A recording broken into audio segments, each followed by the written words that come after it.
अस्सलाम वालेकुम गाइस। तो कैसे हैं आप सब। Welcome to forex analysis. तो आज है 16 दिसंबर और इस वीडियो के अंदर हम गोल्ड के ट्रेड लेवल्स को आइडेंटिफाई करने की कोशिश करेंगे। अच्छा जी, आप लोगों को अगर मेरी पिछली वीडियो याद होगी तो मैंने पिछली वीडियो में यहाँ पे एक सप्लाई जोन दिया था और ऑर्डर ब्लॉक दिया था। मार्केट यहाँ से देखिए कितने प्यारे तरीके से आई, रिजेक्ट हुई, नीचे गई और इससे एक स्ट्रॉन्ग बुलिश न्यूज में ब्रेक कर दिया। ठीक है। अच्छा, ब्रेक करने के बाद एक चीज याद रखिएगा, जब भी आपकी सप्लाई जोन ब्रेक होती है तो वो डिमांड जोन बन जाता है, और इसी तरह जब आपका ऑर्डर ब्लॉक ब्रेक होता है तो वो ब्रेकर ब्लॉक बन जाता है। मेरी आने वाली वीडियोस में ना मैं इंशाल्लाह सब चीज़ों पे वीडियोस बनाऊंगा। अच्छा देखिए, मार्केट कितना अच्छा ऊपर की सप्लाई जोन से रिजेक्ट हुई, नीचे आई, डिमांड जोन से पंप हुई, फिर ऊपर गई, रिजेक्ट हुई, फिर नीचे आ रही है। ठीक है। अच्छा जी, H4 में ये हमारे पास एक लिक्विडिटी एरिया पड़ा हुआ था 94 से लेके 57 तक। ठीक है। मार्केट ने इसे ग्रैब कर लिया है। ठीक है। H4 के अंदर मार्केट ने क्लियर इसे ग्रैब कर लिया, और कोई भी मार्केट में अभी H4 के हिसाब से मार्केट बुलिश है। ठीक है। H4 में अभी भी मार्केट बुलिश है, याद रखिएगा, मार्केट अभी भी बुलिश है। ठीक है। जब तक एक चीज याद रखें, जब तक मार्केट आपकी इस ट्रेंड लाइन को ब्रेक नहीं करती ना, जब तक ये जो ट्रेंड लाइन में लगाई है ये वाली, जब तक आपकी H4 की क्लोजिंग इससे नीचे नहीं होती ना, आप लोगों ने हर डिप से बाय को ही प्रेफर करना है। ठीक है। मार्केट में सेल नहीं है, अभी भी सेल शॉर्ट टर्म के लिए आ सकती है लेकिन लॉन्ग टर्म में बाई है। तो ट्रेंड के साथ ही स्कैल्पिंग भी करें, ट्रेंड के साथ ही जो है ना आप अपनी ट्रेड्स प्लान करें। अब चलते हैं हम H1 के ऊपर। अच्छा जी, अब हम आगे हैं H1 के ऊपर। तो H1 में भी देखें, अभी तक मार्केट ने ना एक रेंज बाउंड होके रह गई है। मार्केट देखिए, मार्केट की रेंज क्या है, मार्केट 4257 से लेके 435057, मतलब यहाँ तक मार्केट जो है ना रेंज बाउंड है।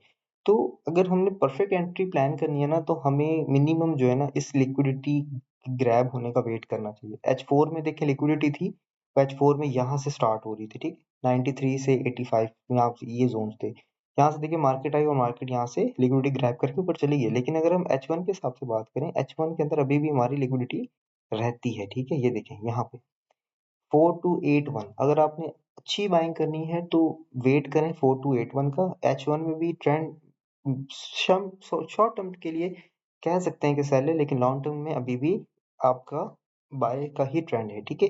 तो अगर मार्केट आपको यहाँ पे 4281 के पास मिलती है ना, तो आप यहाँ से जरूर बाय प्लान करें। लेकिन मार्केट में आपने ऐसे बाय प्लान नहीं करना कि बस यहाँ से मार्केट आई और आपने ग्रैब किया और बस मार्केट ऊपर चली गई, नहीं, आपको वेट करना है।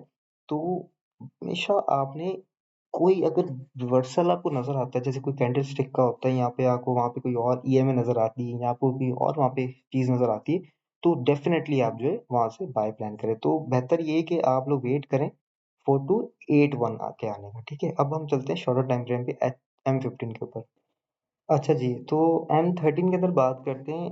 M13 में देखिए यहाँ पे ना एक ऑर्डर ब्लॉक बना हुआ था हमारे पास ना, बीरिश ऑर्डर ब्लॉक बना हुआ था। मार्केट आई, ऑर्डर ब्लॉक को टैप किया और मार्केट नीचे जा रही है। अच्छा, एक चीज़ याद रखिएगा कि ये ऑर्डर ब्लॉक ना यूज़ हो चुका है। जब एक दफ़ा एक ज़ोन या एक ऑर्डर ब्लॉक यूज़ हो जाता है, या डिमांड ज़ोन या सप्लाई ज़ोन यूज़ हो जाता है, तो वो मेडिकेटेड हो जाता है। ठीक है। अनमेडिकेटेड वो होता है जिसको मार्केट ने एक भी बार टैप ना किया हो। ठीक है। जब टैप कर लेती है मार्केट, वो मेडिकेटेड हो जाता है। ठीक है। तो ये हमारा अब ऑर्डर ब्लॉक है, लेकिन मेडिकेटेड है। ठीक है। तो जब मेडिकेटेड ऑर्डर ब्लॉक होते हैं ना, तो जब मार्केट सेकंड में वहां पर आएगी तो वो रिजेक्शन जरूर देगा, लेकिन लाजमी नहीं कि वहां से आप ट्रेड प्लान करें। ठीक है। तो M15 के अंदर भी मार्केट ने एक तरह से आपकी शॉर्टर टाइम फ्रेम के अंदर अगर आप बात करें, तो आपने इसने राइजिंग वेजेस बनाई थी, उसका ब्रेक डाउन कर चुकी है। तो वो फिर वहीं आ जाती है कि बेहतर ये है कि सुबह मार्केट जब ओपन हो, आप मार्केट का बिहेवियर चेक करें और मार्केट लास्ट वन ये वाली लिक्विडिटी ग्रैब करनी आएगी, 4281 वाली लिक्विडिटी ग्रैब करनी आएगी।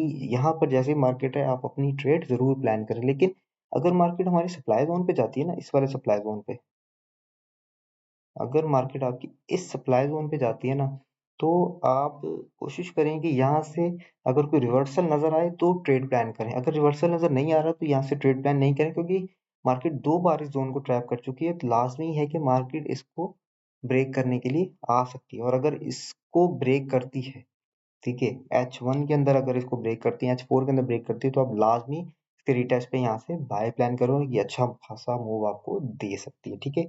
तो इस तरह की वीडियोस के लिए सब्सक्राइब करें फॉरेक्स एनालिसिस को। मिलते हैं अगली वीडियो में, तब तक के लिए अल्लाह हाफिज।